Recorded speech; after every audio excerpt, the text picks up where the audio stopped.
Fertilisers and chemical limited RFCL का दौरा किया।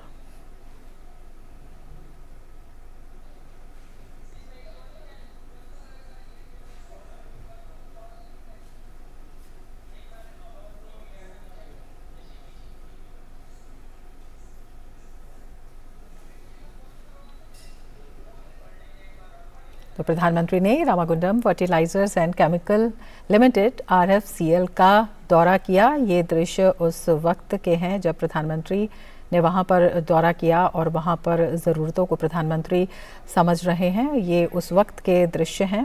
प्रधानमंत्री ने वहां का दौरा किया और उर्वरक के क्षेत्र में देश को आत्मनिर्भर बनाने के लिए प्रधानमंत्री ने जिस तरह की मुहिम की शुरुआत की है और उसका नतीजा है आज एक बड़ी सौगात इस पूरे क्षेत्र को।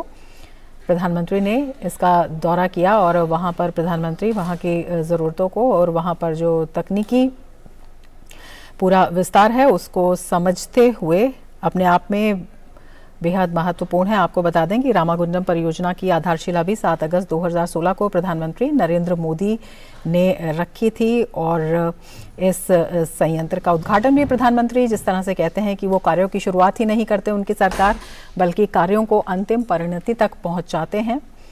जिसका शिलान्यास करते हैं उसका उद्घाटन भी करते हैं। तो ये अपने आप में बेहद महत्वपूर्ण है, विशेषकर अगर हम रसायन और उर्वरक के क्षेत्र में देश को आत्मनिर्भर बनाने की बात करते हैं तो उस लिहाज से ये काफ़ी महत्वपूर्ण है। ये दृश्य आप उस वक्त के देख रहे हैं जब प्रधानमंत्री ने आईएफसीएल का दौरा किया था। ये उस वक्त के दृश्य हैं प्रधानमंत्री के दौरा करते हुए और वहाँ पर जो तकनीक है उसको समझते हुए वहाँ पर जो अधिकारी हैं उनसे बात करते हुए प्रधानमंत्री के ये दृश्य आप देख रहे हैं जब प्रधानमंत्री ने आईएफसीएल का दौरा किया था। तो ये बेहद महत्वपूर्ण अपने आप में भी हो जाता है, क्योंकि अगर हम देखें तो 2014 के बाद से ही प्रधानमंत्री मोदी ने कई सालों से बंद पड़े उर्वरक संयंत्रों के पुनरुद्धार के लिए विशेष प्रयास किए हैं और हमेशा स्वदेशी उर्वरक उत्पादन बढ़ाने के लिए और किसानों को उर्वरक की समय पर आपूर्ति पर विशेष ध्यान दिया जा रहा है। और ये पूरा संयंत्र इस दिशा में बेहद महत्वपूर्ण साबित होने वाला है, चाहे उर्वरक के क्षेत्र में आत्मनिर्भरता हो, चाहे किसानों को उर्वरक की समय पर आपूर्ति हो। तो मजबूत किसान, मजबूत तकनीक और आत्मनिर्भर भारत इस दिशा में बेहद महत्वपूर्ण। और ये दृश्य उस वक्त के हैं जब प्रधानमंत्री ने दौरा किया इस संयंत्र का और वहाँ पर अधिकारियों से बात करते हुए प्रधानमंत्री मोदी। और हमारे संवाददाता नीरज सिंह हमारे साथ जुड़े हुए हैं। नीरज, कितना महत्वपूर्ण अगर हम Ramagundam fertilizers and chemical limited की बात करते हैं, आरएफसीएल प्रधानमंत्री ने इसका दौरा किया, सबसे पहले तो इसी बारे में हम आपसे जानना चाहेंगे और कितना महत्वपूर्ण है जब हम उर्वरक के क्षेत्र में आत्मनिर्भरता की बात करते हैं। देखिए, बिल्कुल रमा काफी महत्वपूर्ण है। और अगर आप ये देखें कि रामागुंडम का जो फर्टिलाइजर प्लांट है, यूरिया फर्टिलाइजर प्लांट है, ये पूरे साउथ जो भारत है उसकी ऊर्जा जरूरतों को पूरा करेगा। और जैसा कि मोदी सरकार का लक्ष्य भी है कि 2025 तक भारत को यूरिया के क्षेत्र में आत्मनिर्भर बनाना है। और यही कारण है कि आपने देखा होगा कि तमाम जो फैक्ट्रियां फर्टिलाइजर जो बंद पड़ी थी उनको प्रधानमंत्री मोदी ने स्टार्ट किया। इससे पहले आप देखें गोरखपुर में भी जो फैक्ट्री है वो स्टार्ट की गई और अब रामाकुंडम प्रधानमंत्री ने शुरुआत भी यहीं से की थी 2016 में। और अब आप देखें कि इसका जो प्रोडक्शन है वो शुरू हो गया है और साउथ के जो राज्य हैं वहां तक जो यूरिया है वो अब आसानी से पहुंचेगा। क्योंकि इससे पहले देखने में ये आया था कि कई सारी जगह पर काफी दिक्कतें होती थी यूरिया को लेकर साउथ के कई सारे राज्यों में, लेकिन अब उनके गांवों तक। जी नीरज, हमारे संवाददाता नीरज सिंह बता रहे हैं कि Ramagundam fertilizer and chemical limited कितनी बड़ी सौगात वहां पर जो लोग हैं उनके लिए, विशेषकर किसानों के लिए, उनको जिस तरह की दिक्कतें आती थी उसको दूर करने की दिशा में एक बेहद महत्वपूर्ण है इस पूरे संयंत्र का संचालन। और वहाँ पर विशेष रूप से जब हम किसानों को मजबूत करने की बात करते हैं और आत्मनिर्भर भारत में उनके योगदान की बात करते हैं, उसको देखते हुए बेहद महत्वपूर्ण हो जाता है। और रसायन और उर्वरक के क्षेत्र में विशेषकर ये बेहद महत्वपूर्ण हो जाता है। और लगातार सरकार इस दिशा में काम भी कर रही है कि किस तरह से उर्वरक के क्षेत्र में देश आत्मनिर्भर बने। और इसी दिशा में जो देश भर में जो बंद इकाइयाँ थीं या जिनमें संचालन ठीक से नहीं हो पा रहा था, उनमें दोबारा पुनरुद्धार का काम किया गया और उसके लिए सरकार लगातार प्रयासरत रही। विशेषकर प्रधानमंत्री मोदी की सीधी नज़र इस पर और इस दिशा में जो काम हो रहे हैं उसके ऊपर। और बेहद महत्वपूर्ण ये भी है कि प्रधानमंत्री जिस तरह से कहते हैं कि जब वो शिलान्यास करते हैं तो उसका वो उद्घाटन भी करते हैं, यानी कि जो कार्य हैं वो लंबे समय तक लंबित नहीं रहते बल्कि तेज़ी के साथ उन पर काम किया जाता है और कई बार निर्धारित समय सीमा से पहले ही वो पूरे हो जाते हैं। तो सरकार का विशेष प्रयास कि किस तरह से विभिन्न क्षेत्रों में आगे बढ़ा जाए। और यहाँ पर अधिकारियों से बात करते हुए प्रधानमंत्री वहाँ पर जो लोग इस पूरे संयंत्र में काम में लगे हैं उनसे बात करते हुए उस तकनीक को समझते हुए कि किस तरह से ये एक बेहद महत्वपूर्ण मील का पत्थर साबित होने वाला है। जब हम बात करते हैं उर्वरक की दिशा में आत्मनिर्भर भारत की, उसको समझते हुए प्रधानमंत्री मोदी, ये उस समय के दृश्य हैं जब प्रधानमंत्री ने इसका दौरा किया और वहाँ पर जो कार्य संचालन हुआ है उसका प्रधानमंत्री ने जायज़ा लिया।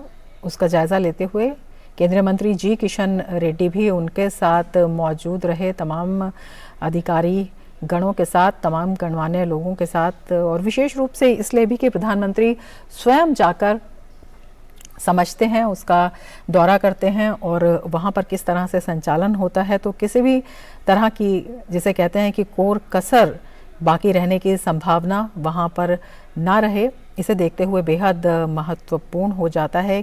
जो भी कार्य चल रहे हैं उसको देखते हुए प्रधानमंत्री मोदी वहाँ पर अधिकारियों से बातचीत करते हुए और वहाँ पर समझते हुए कि किस तरह से काम हो रहा है और किस तरह से उर्वरक के क्षेत्र में, चाहे हम किसानों की बात करें उसके क्षेत्र में, ये बेहद महत्वपूर्ण होने वाला है। विशेषकर स्वदेशी उर्वरक उत्पादन बढ़ाने की दृष्टि से ये बेहद अहम हो जाता है, क्योंकि किसानों को समय पर उर्वरक की आपूर्ति को देखते हुए ये बेहद अहम कदम साबित होगा। और अगर हम बात करते हैं इस पूरी दिशा में, देश भर में जब हम बात करते हैं उर्वरक के क्षेत्र में, जो प्रधानमंत्री के निर्देशन में लगातार काम बढ़ा है, स्वदेशी यूरिया उत्पादन को अधिकतम करने के उद्देश्य से 25 गैस आधारित यूरिया इकाइयों के लिए नई यूरिया नीति 2015 में अधिसूचित की गई थी और इसका उद्देश्य ही यूरिया उत्पादन में भारत की ऊर्जा दक्षता को बढ़ाना था। और इसके अलावा यूरिया को लेकर सरकार द्वारा दी जा रही सब्सिडी को भी युक्ति संगत बनाया जाए, इस दिशा में भी काम हो रहा है। और इसमें उत्पादन बेहद महत्वपूर्ण स्थान रखता है और उसको देखते हुए, स्वदेशी उत्पादन को देखते हुए बेहद महत्वपूर्ण हो जाता है। ये उस समय के दृश्य आप देख रहे हैं जब प्रधानमंत्री ने इस संयंत्र का दौरा किया और बड़ी सौगात वहाँ पर आज लोगों को मिली है और भी मिलने वाली है। तो ये उस समय के दृश्य हैं जब प्रधानमंत्री इस संयंत्र का दौरा कर रहे थे। आगे भी इस बारे में बताएंगे, लेकिन अब रुक कर लेते हैं अगली खबर का। यूक्रेन के खेरसॉन शहर से रूसी सैनिकों की वापसी पूरी हो गई है। रूस के रक्षा मंत्रालय ने शुक्रवार को कहा कि उसने यूक्रेन के दक्षिणी खेरसॉन क्षेत्र में नीपर नदी के पश्चिमी किनारे से अपने सभी सैनिकों की वापसी पूरी कर ली है। रूस की सरकारी समाचार एजेंसियों ने मंत्रालय के हवाले से एक बयान में कहा, खेरसॉन अब एक भी वहां पर सैन्य इकाई नहीं बची है। हालांकि रूस ने कहा कि मॉस्को अब भी खेरसॉन क्षेत्र को रूस के हिस्से के रूप में देख रहा है। इस बीच खेरसॉन से रूसी सैनिकों की वापसी को यूक्रेन के राष्ट्रपति वोलोदिमीर ज़ेलेंस्की ने ऐतिहासिक बताया है। ज़ेलेंस्की ने कहा कि खेरसॉन अब हमारा है। ताज़ा जानकारी के अनुसार यूक्रेन की सेना खेरसॉन शहर में दाखिल हो गई है। रूसी सेना के पीछे हटने के बाद स्थानीय नागरिकों ने यूक्रेनी सेना का राष्ट्रीय ध्वज फहराकर स्वागत किया। यूक्रेनी सेना की खुफिया सेवा ने बताया कि खेरसॉन नियंत्रण में आ गया है, वहां सेना की टुकड़ियां पहुंच चुकी हैं। स्वागतम मरंदरी और ये सीधे दृश्य आप देख रहे हैं। प्रधानमंत्री शक्ति पहुंच चुके हैं और बड़ी विकास परियोजनाओं की वहां पर गौरवनीयुलैनटुवंटि प्रधानी honourable prime minister of India Shri Narendra Modi गारिकी स्वागतम सुस्वागतम। అలాగే డాక్టర్ తమిళసై సౌందరరాజన్ గారు గవర్నర్ వారికి కూడా స్వాగతం పలుకుతున్నాము। శ్రీ కిషన్ రెడ్డి గారు యూనియన్ మినిస్టర్ స్వాగతం। అలాగే శ్రీ భగవంత్ కుబా గారు honourable union minister of state వారికి కూడా స్వాగతం పలుకుతున్నాము। శ్రీ బండి సంజయ్ కుమార్ గారు ఎంపీ వారికి కూడా స్వాగతం। అలాగే డాక్టర్ కోరుకంటి చందర్ గారు ఎమ్మెల్యే వారికి కూడా సవినీయంగా స్వాగతం పలుకుతున్నాము। వెరీ గుడ్ ఈవినింగ్, నమస్కార్, నమస్తే. A hearty and a warm welcome to one and all on this historic day. Honorable Ministers, esteemed delegates, Honorable Prime Minister of India, Shri Narendra Modi ji, ladies and gentlemen. On behalf of RFCL, it gives us immense pleasure to welcome you all for the momentous occasion. We shall witness 3 significant events today. Ramagundam Fertilizers Plant, one of the most modern and state-of-art efficient plant, shall be dedicated to the nation.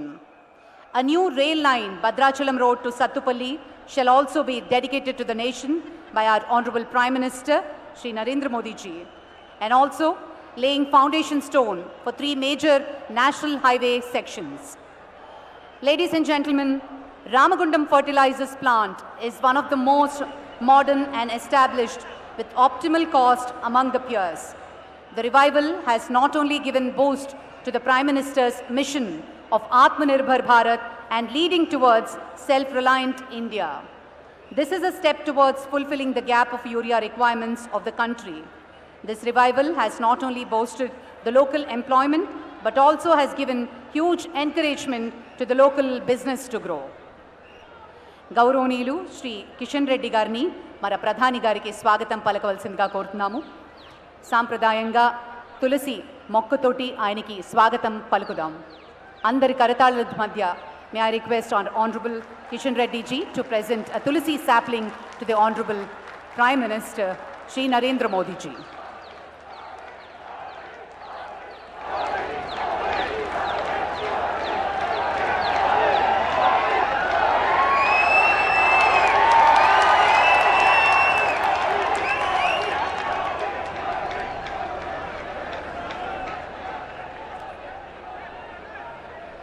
గౌరవనీయులు Shri Kishan Reddy garu honourable union minister for culture, tourism and development of north eastern region వారిని ప్రారంభోపన్యాసం ఇవ్వవలసిందిగా సవినీయంగా కోరుతున్నాం.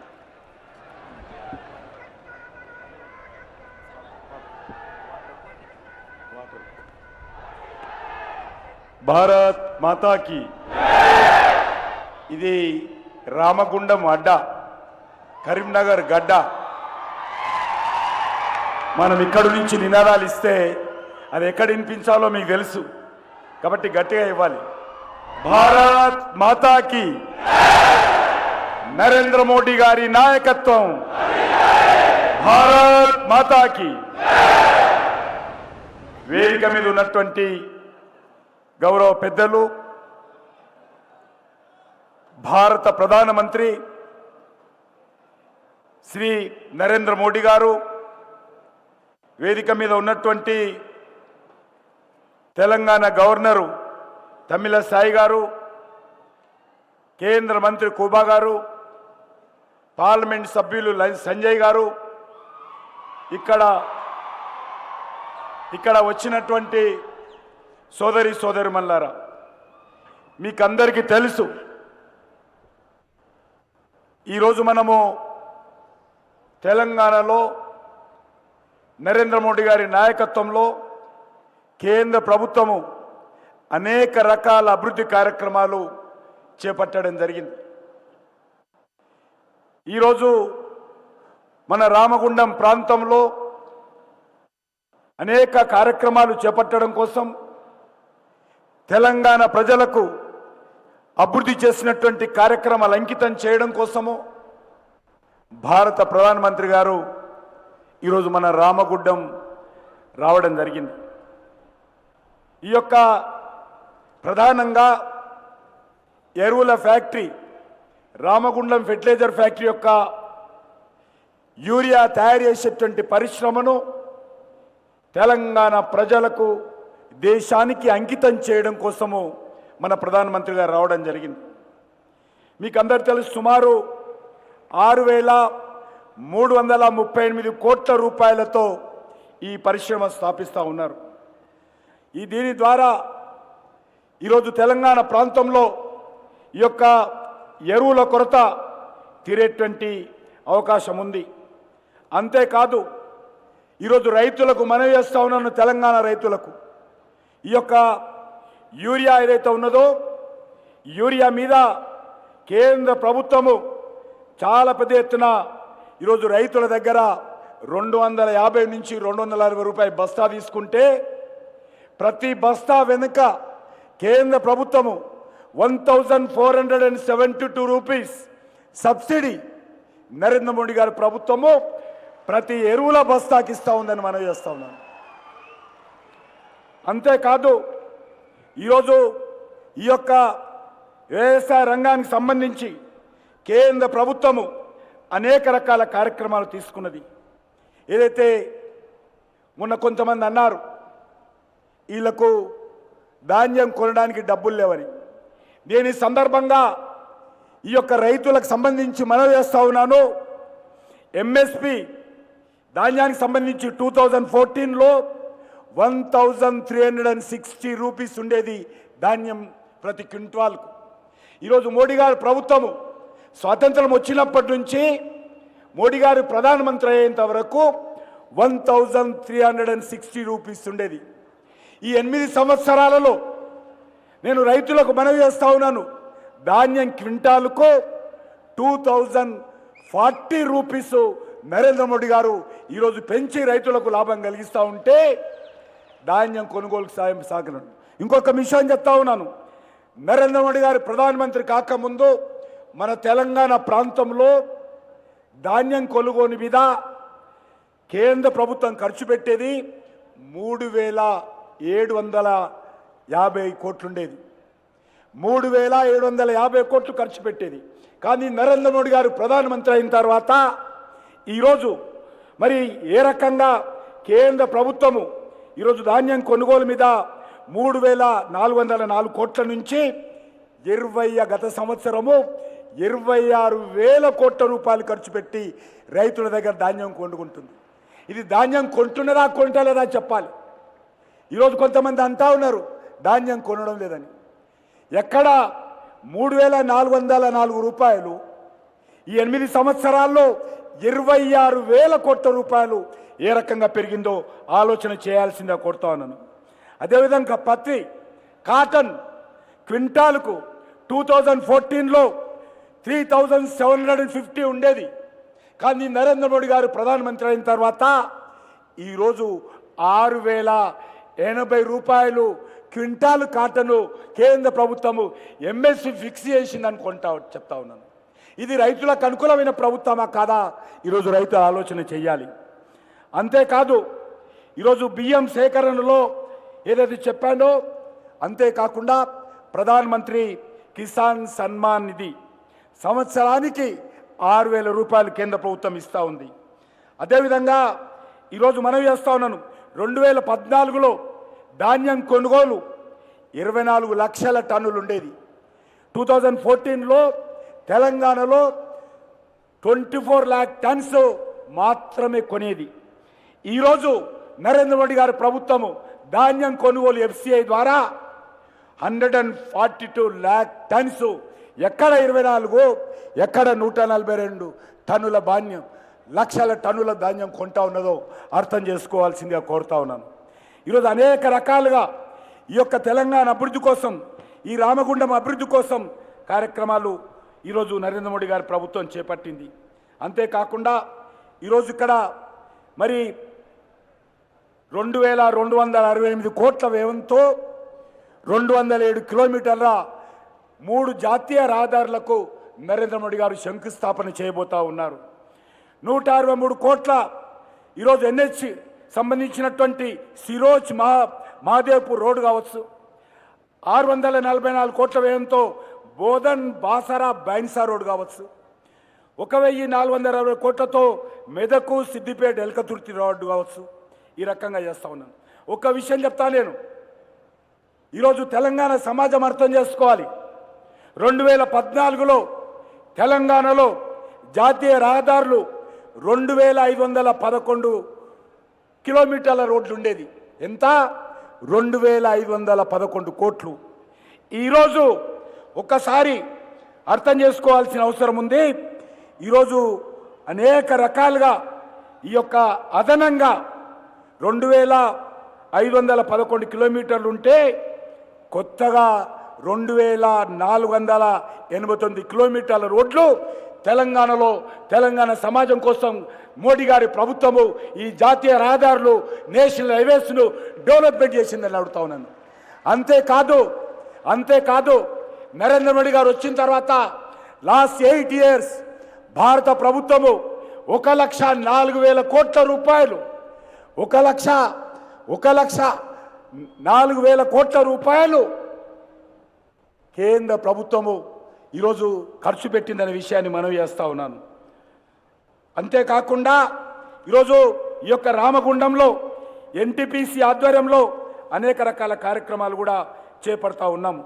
ఈ యొక్క NTPC ఆధ్వర్యంలో మరి ఈరోజు ఇక్కడ ఈ యొక్క రామగుండంలో మరి ఈ యొక్క విద్యుత్ ఉత్పత్తిని పెంచడం జరిగింది. ఇది ఈ యొక్క రైతుల కోసం మేలు జరిగేటువంటి కార్యక్రమం. ఈ కార్యక్రమాన్ని ఈరోజు ప్రజలు అర్థం చేసుకోవాల్సిందిగా కోరుతా ఉన్నాను. అంతేకాకుండా ఈరోజు కేంద్ర ప్రభుత్వము ఈ యొక్క రామగుండంలో ఈఎస్ఐ ఆసుపత్రి మంజూరు చేసింది. కానీ ఆ యొక్క ఆసుపత్రి ఈ రామగుండంలో మంజూరు చేస్తే ఇక్కడ ఉండేటువంటి ప్రభుత్వం ఇంకా భూమి ఇవ్వలేదు కాబట్టి ఆలస్యం అవుతుంది.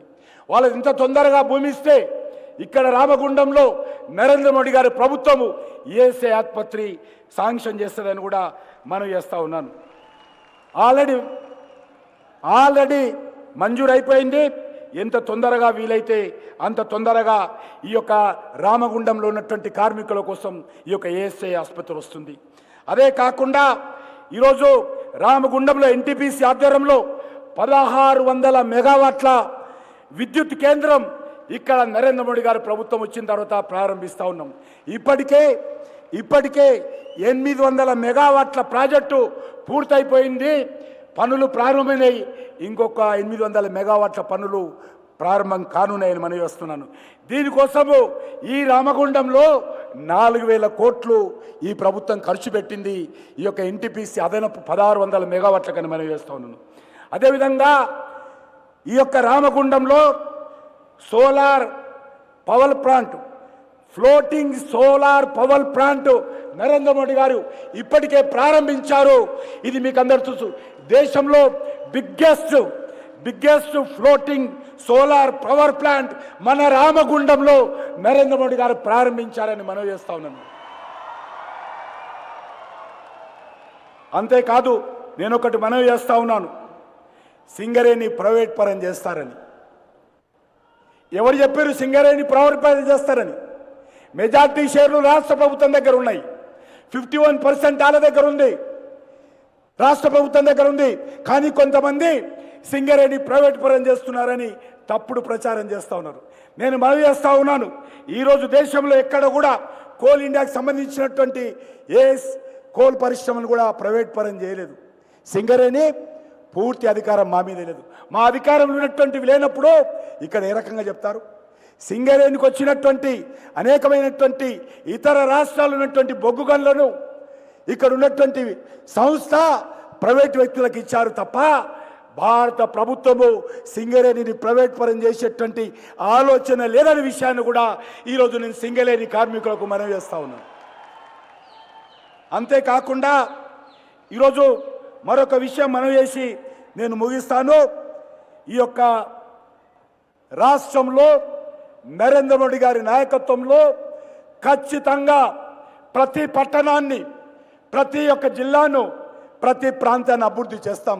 ప్రతి గ్రామ పంచాయతీకి నరేంద్ర మోడీ గారి ప్రభుత్వము నిధులు ఇస్తుంది. కాబట్టి గ్రామాలలో లైట్లు ఎరుగుతున్నాయి.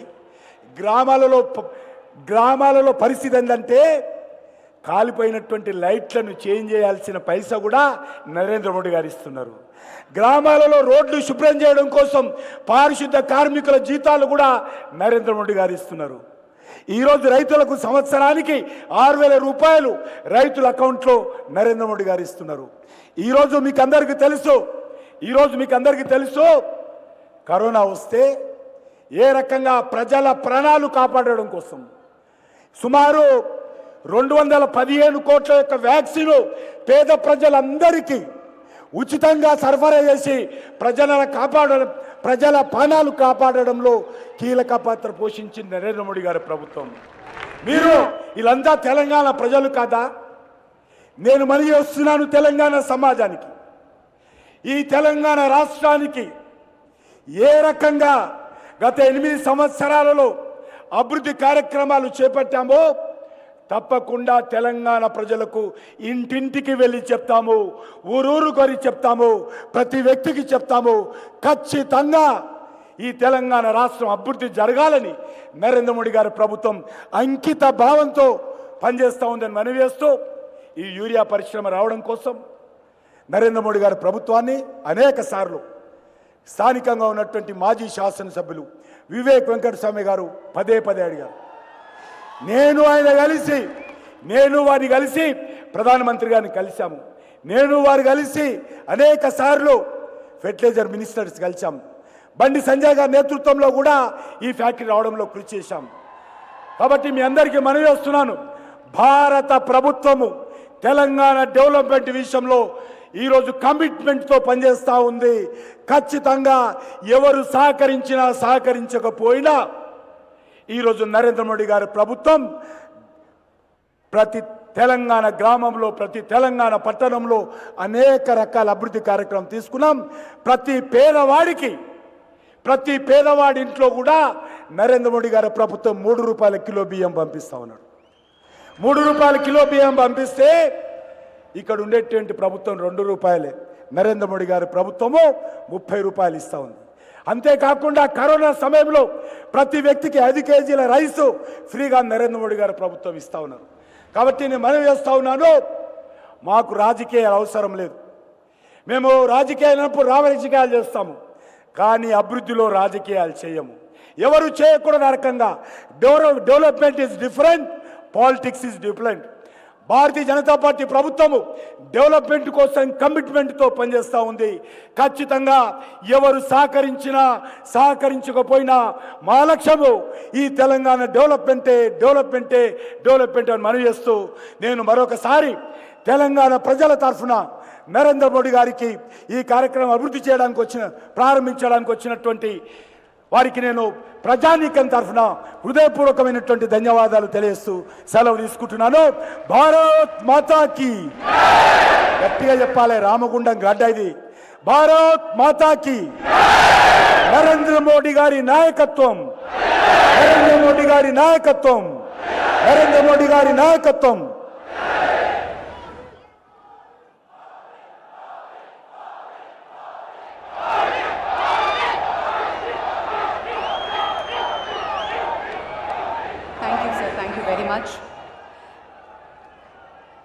మూతబడిన పరిశ్రమలను ఎంకరేజ్ చేయడం ద్వారా ఎంతో ఉపాధిని కూడా కల్పించారు. Ladies and gentlemen, let me also mention the revival is a part of Prime Minister's mission to make farmers of the region and the country as a whole. For establishment of revival projects are PSUs, FCIL, NFL and EIL, and along with our contribution from GAIL, Telangana government and HTAS consortium has joined hands together. We now move on to the historic moment. May I now request the Honorable Prime Minister to officially unveil the plug and dedicate RFCL to the nation. మనమంతా ఎంతో హర్షించదగ్గ సమయం రానే వచ్చింది. Ramagundam fertilisers and chemicals లిమిటెడ్ని గౌరవనీయులైన ప్రధాని శ్రీ నరేంద్ర మోదీ గారు అందించేసి జాతికి అంకితం చేయబోతున్న శుభతరుణం. सन 2014 तक भारत उर्वरक की घरेलू मांग को पूरा करने के लिए बड़े पैमाने पर आयात पर निर्भर था. शुरू से ही किसानों की खुशहाली माननीय प्रधानमंत्री श्री नरेंद्र मोदी की प्राथमिकता रही है. उसी के अनुरूप सरकार ने नई निवेश नीति अपनाई, जिसके तहत कई महत्वपूर्ण कदम उठाए गए.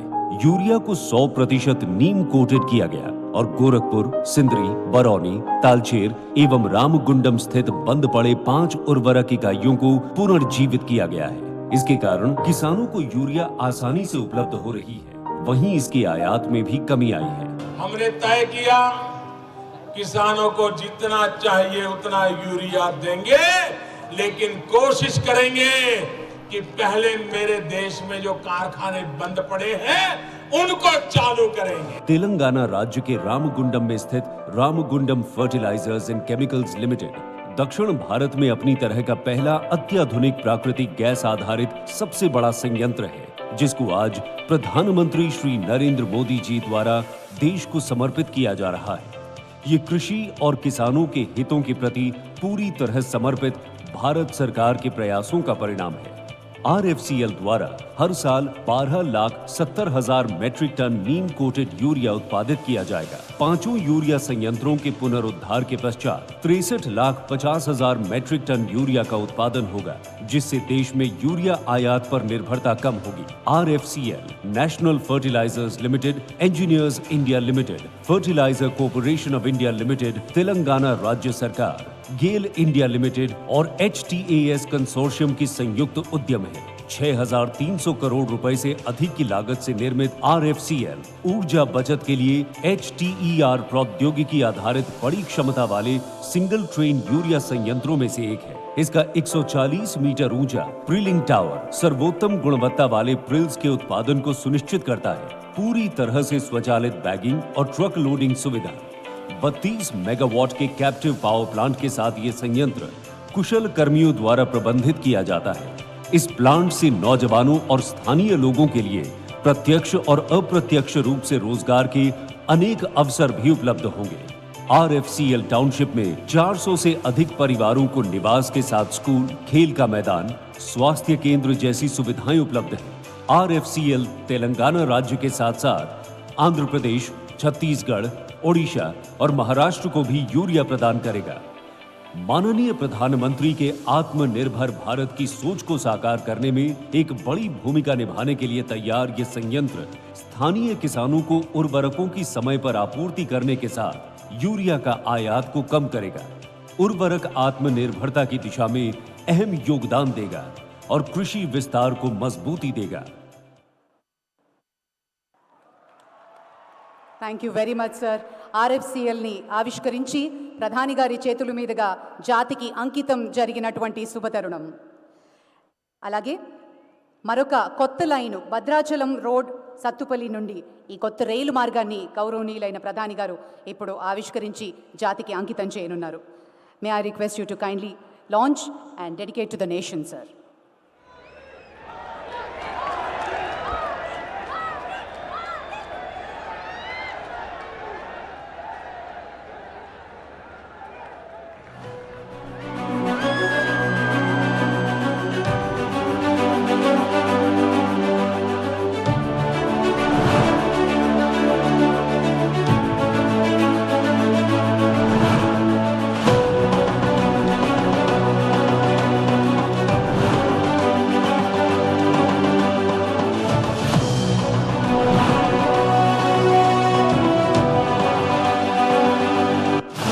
आत्मनिर्भर भारत की ओर बढ़ते कदम के साथ ऊर्जा की मांग तेजी से बढ़ रही है.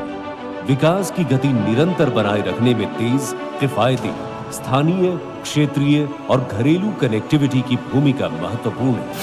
माननीय प्रधानमंत्री श्री नरेंद्र मोदी के कुशल नेतृत्व में आज भारतीय रेल तेज बदलाव और तेज विस्तार के जरिए मजबूत और आधुनिक रेल इकोसिस्टम बनने की राह पर अग्रसर होकर देश की अर्थव्यवस्था की रफ्तार बढ़ा रही है. पिछले 8 वर्षों से देश के इंफ्रास्ट्रक्चर पर अभूतपूर्व काम हो रहा है। आज देश का शायद ही कोई हिस्सा है जहां इंफ्रास्ट्रक्चर का किसी ना किसी बड़े प्रोजेक्ट पर काम न चल रहा हो। तेलंगाना विकास की इस कहानी का अहम हिस्सा है। भद्राचलम रोड सत्तुपल्ली नई रेलवे लाइन के जरिए भारतीय रेल तेलंगाना के तेज विकास का भागीदार रही है। क्षेत्र में कोयला खदानों से फर्स्ट माइल कनेक्टिविटी बनाने के उद्देश्य से Messrs Singareni collieries company limited के कॉस्ट शेयरिंग सहयोग से 990 करोड़ रुपए की लागत से इस परियोजना का निर्माण किया गया है। 54 किलोमीटर लंबी इस स्ट्रेच लाइन का निर्माण सिर्फ 3.5 साल में पूरा करना सुरक्षित, तेज और आसान आवाजाही के प्रति भारतीय रेल की प्रतिबद्धता दर्शाती है। कुल 94 रेलवे पुल यानी 10 बड़े ब्रिज, 40 रोड अंडर ब्रिज, सरवरम, चंद्रुगोंडा और पार्थसारथीपुरम में 3 क्रॉसिंग स्टेशन के साथ ये परियोजना सुसज्जित है। सत्तुपल्ली क्षेत्र की खदानों से तेज और पर्यावरण अनुकूल परिवहन सेवाएं प्रदान करने के लिए समर्पित ये नई rail line thermal power plants में कोयले की मांग को पूरा करने में अहम भूमिका निभाएंगी। ये नई रेल लाइन भद्राद्री कोत्तकुडेम और खम्मम जैसे जिलों में सामाजिक और आर्थिक विकास को गति प्रदान करेगी। इस परियोजना में स्थानीय और आसपास के क्षेत्रों के युवाओं के लिए कई प्रत्यक्ष और अप्रत्यक्ष रोजगार के अवसर पैदा करने की क्षमता है। मजबूत रेल संपर्क बनाने के साथ देश की समृद्धि की गति बढ़ाना भारतीय रेल का संकल्प है। हम सभी के लिए ये बड़े गर्व की बात है। आज हमारे यशस्वी प्रधानमंत्री श्री नरेंद्र मोदी जी द्वारा भद्राचलम रोड सत्तुपल्ली नई रेलवे लाइन को राष्ट्र को समर्पित किया जा रहा है। Thank you sir, thank you very much. ఆ తర్వాత శంకుస్థాపన మహోత్సవం నేషనల్ హైవేస్కి సంబంధించినటువంటి ప్రతిష్టాత్మకమైన 3 ప్రాజెక్టులని గౌరవనీయ ప్రధాని గారి చేతుల మీదుగా ఫౌండేషన్ స్టోన్ లేయింగ్ జరుగుతుంది. 2 lane paved shoulder Medak to Siddipet Elkathurthi section వరకు, మరి అలాగే 2 lane paved shoulder Bodhan Basar Bhainsa section వరకు, మరి అలాగే national highway 353 2 lane paved shoulder Sironcha నుంచి మహాదేవ్పూర్ సెక్షన్ వరకు. Sir, may I request you to kindly lay the foundation and do the honours.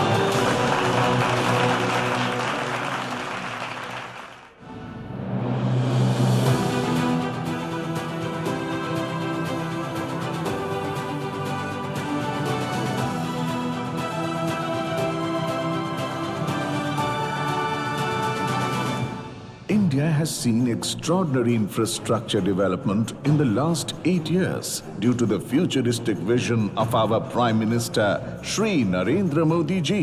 People shower their love and affection on him and relate to him as their own due to his selfless attitude and people-centric initiatives.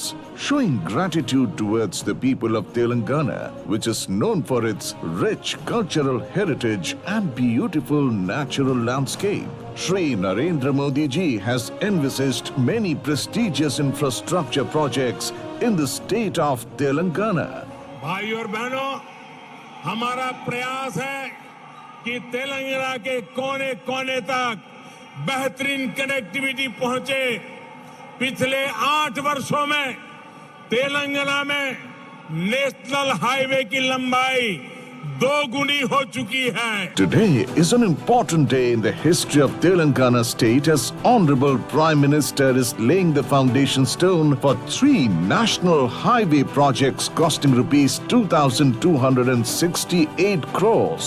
These projects are widening of NH 765 DG, Medak Siddipet Eleka 30 section will give better access to Hyderabad Warangal Industrial Corridor and Kakatiya Mega Textile Park.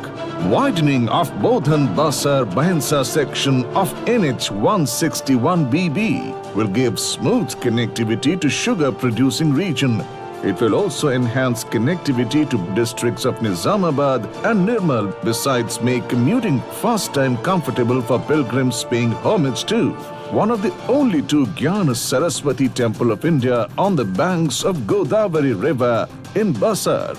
Widening of Sironcha to Mahadevpur section of NH 353C will improve interstate connectivity between Telangana and Maharashtra. It will also provide smooth connectivity to coal mines and thermal power plants of Telangana and will facilitate development of tribal region, including movement of pilgrims to Samakka Sarakka Jatara, the largest tribal festival in the world.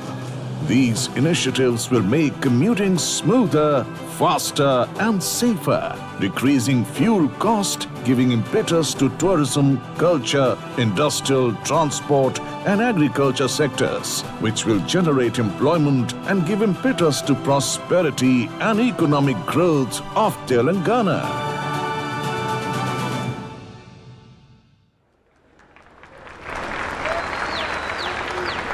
Thank you sir, thank you very much.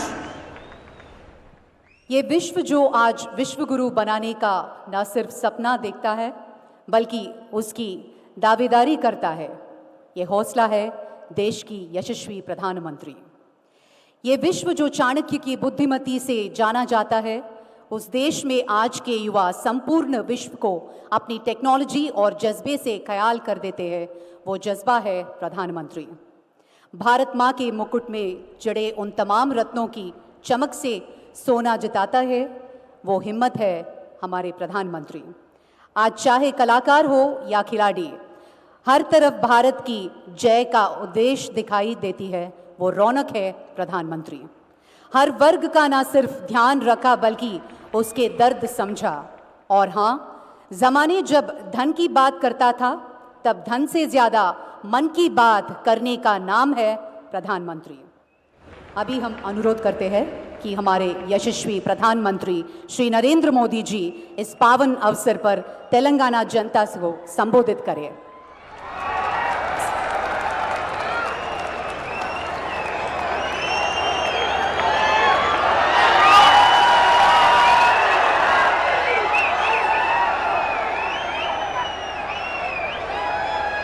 Bharat माता की, भारत माता की, भारत माता की। ई सबको విచ్చేసిన రైతులు సోదర సోదరి మనులకు నమస్కారములు।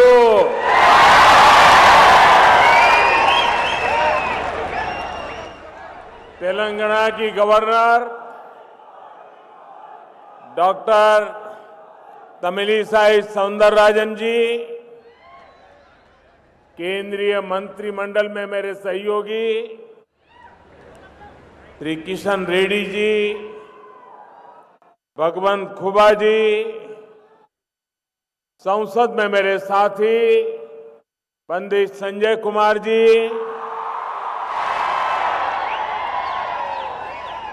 श्री वेंकटेश देथा जी, अन्य महानुभाव, भाई और बहनों,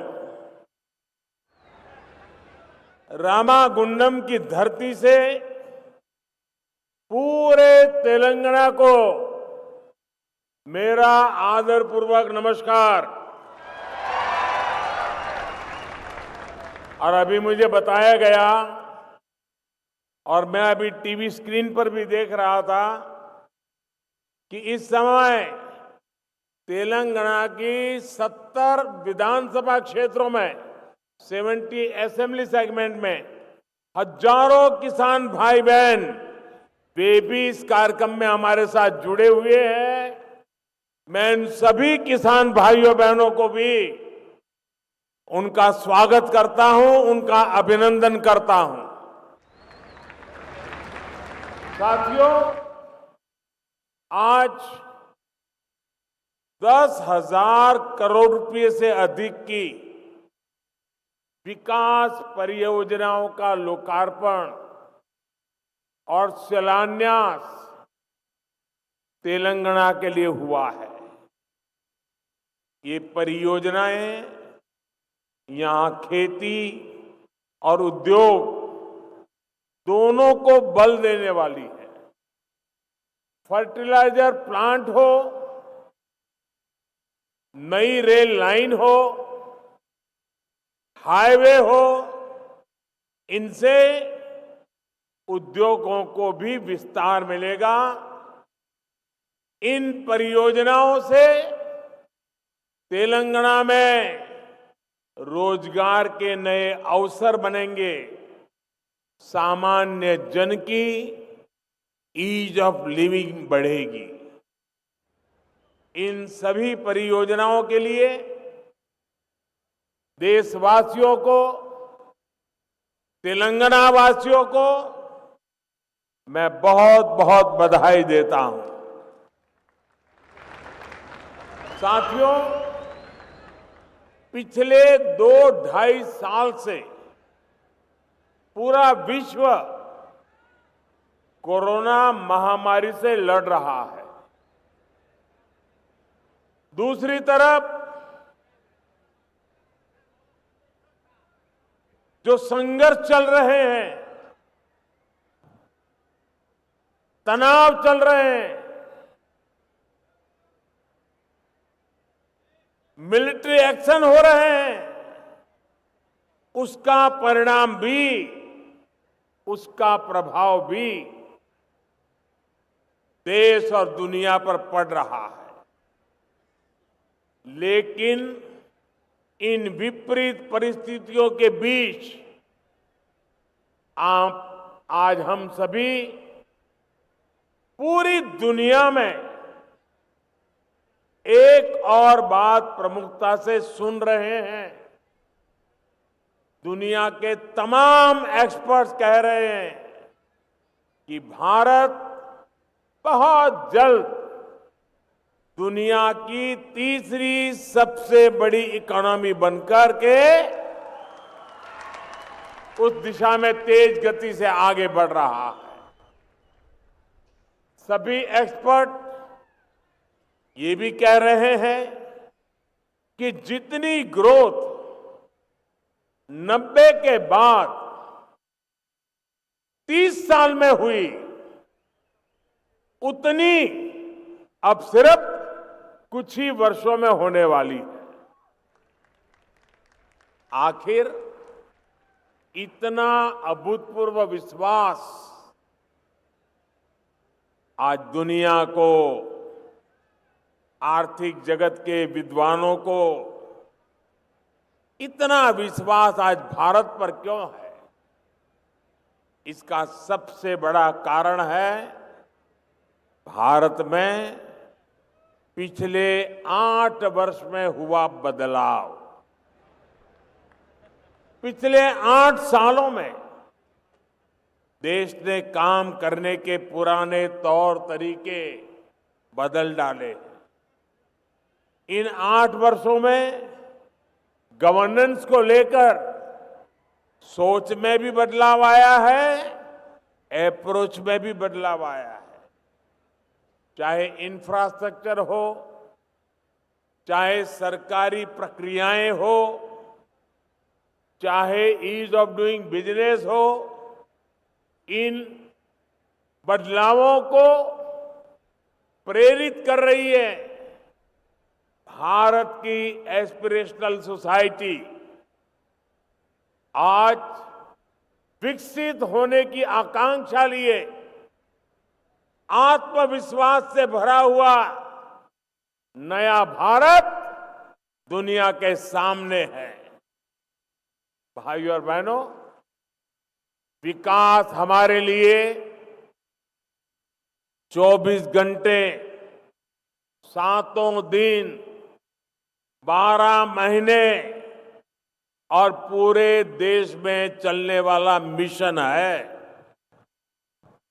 हम एक प्रोजेक्ट का लोकार्पण करते हैं तो अनेक नए प्रोजेक्ट्स पर काम करना शुरू कर देते हैं।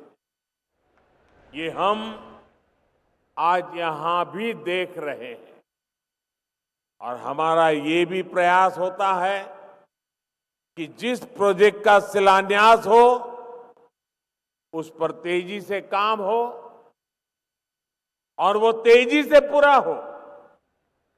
रामागुंडम का ये फर्टिलाइजर कारखाना इसका एक उदाहरण है। इस साल 2016 में इसका शिलान्यास किया था और आज इसे राष्ट्र को समर्पित कर दिया गया है। भाइयों और बहनों, 21वीं सदी का भारत बड़े लक्ष्यों को तय करके उन्हें तेजी से प्राप्त करके ही आगे बढ़ सकता है। और आज जब लक्ष्य बड़े होते हैं तो नई पद्धति अपनानी होती है, नई व्यवस्थाएं बनानी होती है। आज केंद्र सरकार पूरी ईमानदारी से इसी प्रयास में जुटी है। देश का फर्टिलाइजर सेक्टर भी इसका गवाह बन रहा है। बीते दशकों में हमने देखा है कि देश फर्टिलाइजर के लिए ज्यादातर विदेशों पर इंपोर्ट करके उसी पर हम अपना गुजारा करते थे। यूरिया की डिमांड पूरी करने के लिए जो कारखाने लगे भी थे वो भी टेक्नोलॉजी पुरानी होने के कारण बंद हो चुके थे, जिसमें रामागुंडम का खाद कारखाना भी था। इसके अलावा एक और बड़ी दिक्कत थी, इतना महंगा यूरिया विदेश से आता था लेकिन वो किसान तक पहुंचने के बजाय अवैध कारखानों में चोरी करके पहुंचाया जाता था। इससे किसानों को यूरिया पाने के लिए रात रात भर कतारों में खड़ा रहना पड़ता था और कई बार लाठियां भी झेलनी पड़ती थी। 2014 से पहले हर साल हर सीजन में यह समस्या किसानों के सामने आती थी। साथियों, 2014 के बाद केंद्र सरकार ने पहला काम ये किया कि यूरिया की 100% नीम कोटिंग कर दी। इससे यूरिया की काला बाजारी रुक गई। केमिकल की फैक्ट्री में जो यूरिया पहुंच जाता था वो बंद हो गया। खेत में कितना यूरिया डालना है ये पता करने के लिए भी किसान के पास बहुत सुविधा नहीं थी, रास्ते नहीं थे। इसलिए हमने किसानों को सॉइल हेल्थ कार्ड इस देने का पूरे देश में अभियान किया। सॉइल हेल्थ कार्ड मिलने से किसान को ये जानकारी मिली कि भाई अगर हमें उपज बढ़ानी है तो बेवजह यूरिया के उपयोग की जरूरत नहीं है। उसको मिट्टी के स्वभाव का पता चलने लगा। साथियों, एक बहुत बड़ा काम हमने यूरिया में आत्मनिर्भरता को लेकर शुरू किया। इसके लिए देश के जो 5 बड़े खाद कारखाने बरसों से बंद पड़े थे उनको फिर से शुरू करना जरूरी था। अब आज देखिए यूपी के गोरखपुर में खाद उत्पादन शुरू हो चुका है। रामागुंडम खाद कारखाने का भी लोकार्पण हो गया है। जब ये 5 कारखाने चालू हो जाएंगे तो देश को 60 लाख टन यूरिया मिलने लगेगा, यानी हजारों करोड़ रुपए विदेश जाने से बचेंगे और किसानों को यूरिया और आसानी से मिलेगा। रामागुंडम खाद कारखाने से तेलंगाना के साथ ही आंध्र प्रदेश, कर्नाटका, छत्तीसगढ़ और महाराष्ट्र के किसानों को भी मदद मिलेगी। इस प्लांट की वजह से इसके आसपास दूसरे बिजनेस के अवसर बनेंगे, लॉजिस्टिक और ट्रांसपोर्ट से जुड़े काम खुलेंगे, यानी 6,000 करोड़ रुपए जो केंद्र सरकार ने यहां निवेश किया है, इससे कई हजार करोड़ का लाभ तेलंगाना के नौजवानों को होने वाला है। भाइयों और बहनों, देश के फर्टिलाइजर सेक्टर को आधुनिक बनाने के लिए हम नई टेक्नोलॉजी पर भी उतना ही बल दे रहे हैं। भारत ने यूरिया की नैनो टेक्नोलॉजी विकसित की है। एक बोरी यूरिया से जो लाभ होता है वो नैनो यूरिया की एक बोतल से ही मिलने वाला है। साथियों, खाद में आत्मनिर्भरता कितनी आवश्यक है, ये हम आज की वैश्विक परिस्थितियों को देखते हुए और ज्यादा अनुभव कर रहे हैं। कोरोना आया, लड़ाई छिड़ी तो दुनिया में फर्टिलाइजर की कीमत बढ़ गई, लेकिन हमने इन बड़ी कीमतों का बोझ अपने किसान भाइयों बहनों पर नहीं पड़ने दिया। यूरिया का हर बैग जो केंद्र सरकार विदेश से लाती है, वो लगभग एक बोरी फर्टिलाइजर बाहर से लाते हैं तो 2,000 रुपये में खरीदते हैं। भारत सरकार 2,000 रुपये देकर के लाती है, लेकिन किसानों से 2,000 रुपया नहीं लेते हैं।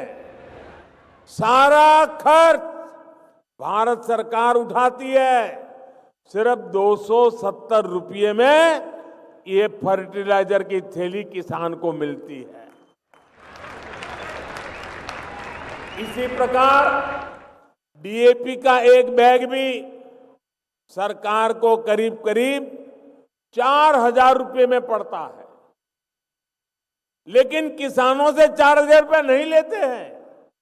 इस एक बैग पर भी सरकार एक बैग पर 2,500 रुपया से भी ज्यादा सब्सिडी सरकार देती है।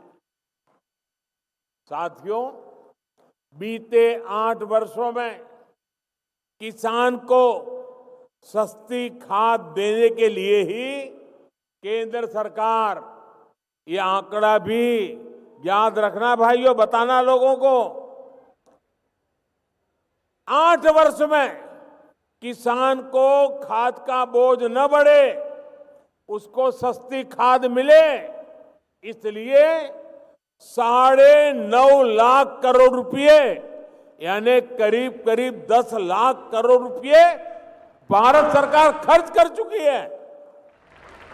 इस वर्ष ही केंद्र सरकार 2.5 लाख करोड़ रुपए से ज्यादा किसानों को सस्ती खाद देने के लिए खर्च करेगी, 2.5 लाख करोड़ रुपया। इसके अलावा हमारी सरकार पीएम किसान सम्मान निधि के तहत भी लगभग 2.25 लाख करोड़ रुपए सीधे किसानों के बैंक खातों में ट्रांसफर कर चुकी है। किसानों के हितों को सर्वोपरि रखने वाली जब सरकार दिल्ली में है, तो किसानों की भलाई के लिए अनेक विध ऐसे प्रकल्पों को आगे बढ़ाते हैं, काम करते हैं। साथियों, दशकों से हमारे देश के किसान खाद से जुड़ी एक और समस्या से भी जूझ रहे हैं। दशकों से खाद का ऐसा बाजार बन गया था जिसमें भांति भांति के फर्टिलाइजर, भांति भांति फर्टिलाइजर के ब्रांड ये बाजार में बिकते थे। इस वजह से किसान के साथ धोखाधड़ी भी बहुत होती थी। अब केंद्र सरकार में इससे भी किसानों को राहत देने की शुरुआत की है। अब देश में यूरिया का सिर्फ और सिर्फ एक ही ब्रांड होगा, भारत यूरिया, भारत ब्रांड। इसकी कीमत भी तय है और क्वालिटी भी तय है। ये सारे प्रयास इस बात का प्रमाण है कि देश के किसानों, विशेष रूप से छोटे किसानों के लिए कैसे हम सिस्टम को रिफॉर्म कर रहे हैं। साथियों, हमारे देश में एक और चुनौती कनेक्टिविटी के इंफ्रास्ट्रक्चर की रही है। आज देश इस कमी को भी दूर कर रहा है। देश के सभी राज्यों में हाईवे, आधुनिक रेलवे, एयरपोर्ट, वाटरवेज और इंटरनेट हाईवे पर तेजी से काम हो रहा है। अब इसे पीएम गति शक्ति नेशनल मास्टर प्लान से नई ऊर्जा मिल रही है। आप याद करिए, पहले क्या होता था? उद्योगों के लिए स्पेशल जोन डिक्लेयर होते थे, लेकिन वहां तक सड़क, बिजली, पानी, जो प्राथमिक सुविधाएं चाहिए, वो भी पहुंचाने में कई साल लग जाते थे। अब इस कार्यशैली को हमने बदल रहे हैं। अब इंफ्रा प्रोजेक्ट पर सभी स्टेक होल्डर और प्रोजेक्ट से जुड़ी सभी एजेंसियां एक साथ मिलकर एक तय रणनीति पर काम करते हैं। इससे प्रोजेक्ट से लटकने भटकने की संभावना खत्म हो गई है। साथियों, भद्राद्री कोत्तागुडेम ये जिला और खम्मम जिले को जोड़ने वाली नई रेल लाइन आज आपकी सेवा के लिए समर्पित है। इस रेल लाइन से यहां के स्थानीय लोगों को तो लाभ होगा ही, पूरे तेलंगाना को भी लाभ होगा। इससे तेलंगाना के बिजली सेक्टर को लाभ होगा, उद्योगों को लाभ होगा और नौजवानों के लिए रोजगार के नए अवसर बनेंगे। निरंतर प्रयासों के कारण 4 साल में ये रेल लाइन बनकर भी तैयार है और बिजलीकरण भी हो चुका है।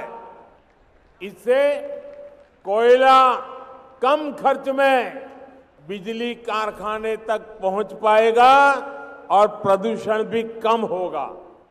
साथियों, आज जिन 3 हाईवे के चौड़ीकरण का काम शुरू हुआ है, उससे कोयला बेल्ट, औद्योगिक बेल्ट और गन्ना किसानों को सीधा लाभ होगा।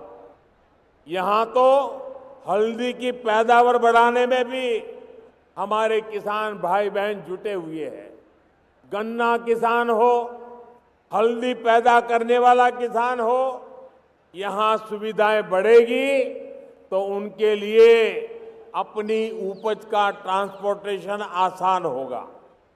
इसी प्रकार कोयले की खदानों और बिजली कारखानों के बीच भी सड़क चौड़ी होने से सुविधा होगी, समय कम लगेगा। Hyderabad Warangal industrial corridor, Kakatiya mega textile park की चौड़ी सड़कों से कनेक्टिविटी, इनका भी सामर्थ्य बढ़ाएगी। साथियों, जब देश विकास करता है, विकास के कार्यों में गति आती है, तो कई बार राजनीतिक स्वार्थ के लिए कुछ विकृत मानस वाले लोग, कुछ ताकतें अपना अफवाह तंत्र, रूमर्स, अफवाह तंत्र चलाने लगती है, लोगों को भड़काने लगती है। तेलंगाना में ऐसी ही अफवाहें आजकल सिंगारेणी कोयलरीज कंपनी लिमिटेड SCCL और विभिन्न कोल माइंस को लेकर उड़ाई जा रही है। और मैंने सुना है हैदराबाद से उसको हवा दी जा रही है, उसमें नए नए रंग भरे जा रहे हैं। मैं आज जब आपके बीच आया हूं तो मैं कुछ जानकारी आपको देना चाहता हूं, कुछ फैक्ट्स आपके सामने रखना चाहता हूं, कुछ तथ्य आपको बताना चाहता हूं।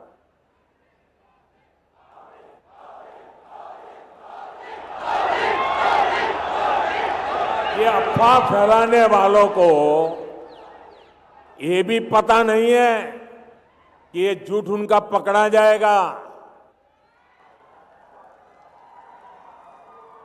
सबसे बड़ा झूठ समझिए, और यहां पत्रकार मित्र बैठे हैं, जरा बारीकाई से देख ले इसको। SCCL में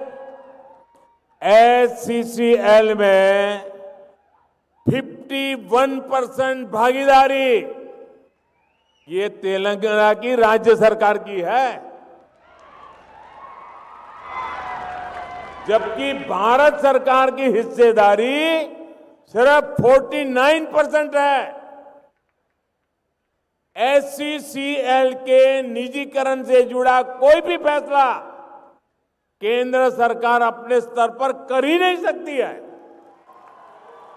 51% उनके पास है। मैं एक बार फिर दोहराऊंगा, SCCL के प्राइवेटाइजेशन का कोई प्रस्ताव केंद्र सरकार के पास विचाराधीन नहीं है और न ही केंद्र सरकार का कोई इरादा है। और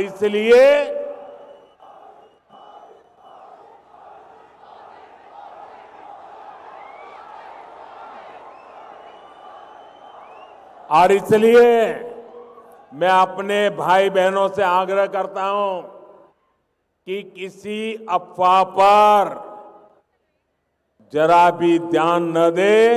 ये झूठ के व्यापारियों को हैदराबाद में रहने दें।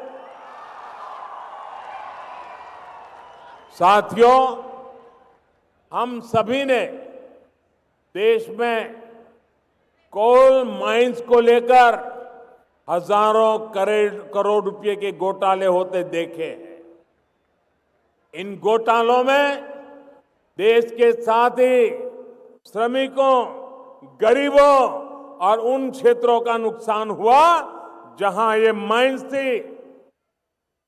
आज देश में कोयले की बढ़ती हुई जरूरत को देखते हुए कोल माइंस की पूरी पारदर्शिता के साथ नीलामी की जा रही है। जिस क्षेत्र से खनिज निकल रहा है उसका लाभ वहां रहने वाले लोगों को देने के लिए हमारी सरकार ने DMF यानी डिस्ट्रिक्ट मिनरल फंड भी बनाया है। इस फंड के तहत भी हजारों करोड़ रुपए राज्यों को रिलीज किए गए हैं। भाइयों और बहनों, हम सबका साथ, सबका विकास, सबका विश्वास और सबका प्रयास के मंत्र पर चलते हुए तेलंगाना को आगे बढ़ाना चाहते हैं। तेलंगाना के तेज विकास के लिए आप सभी का आशीर्वाद हमें मिलता रहेगा। इसी विश्वास के साथ फिर एक बार आपको ये ढेर सारे विकास कार्यों की बहुत बहुत बधाई। मेरे किसान भाइयों को विशेष बधाई। और इतनी बड़ी तादाद में आप लोग आए। हैदराबाद में कुछ लोगों को आज नींद नहीं आएगी। इतनी बड़ी तादाद में आने के लिए मैं आपका बहुत बहुत आभारी हूं। धन्यवाद। मेरे साथ बोले भारत माता की। दोनों मुट्ठी बंद करके पूरी ताकत से बोलिए भारत माता की, भारत माता की, भारत माता की। धन्यवाद जी।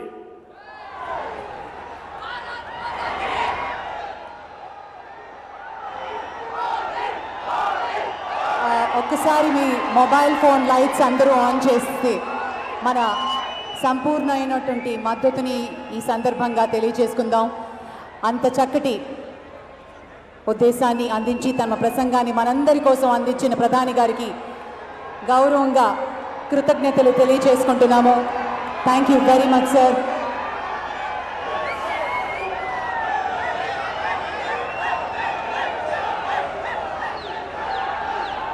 అందరూ మీ మొబైల్ ఫోన్స్లోని లైట్ని ఆన్ చేయవలసిందిగా కోరుకుంటున్నాం.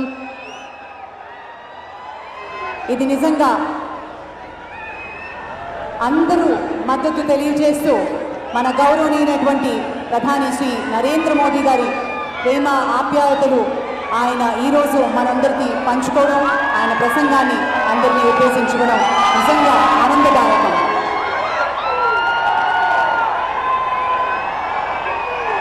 Thank you very much for your support, sir. Thank you.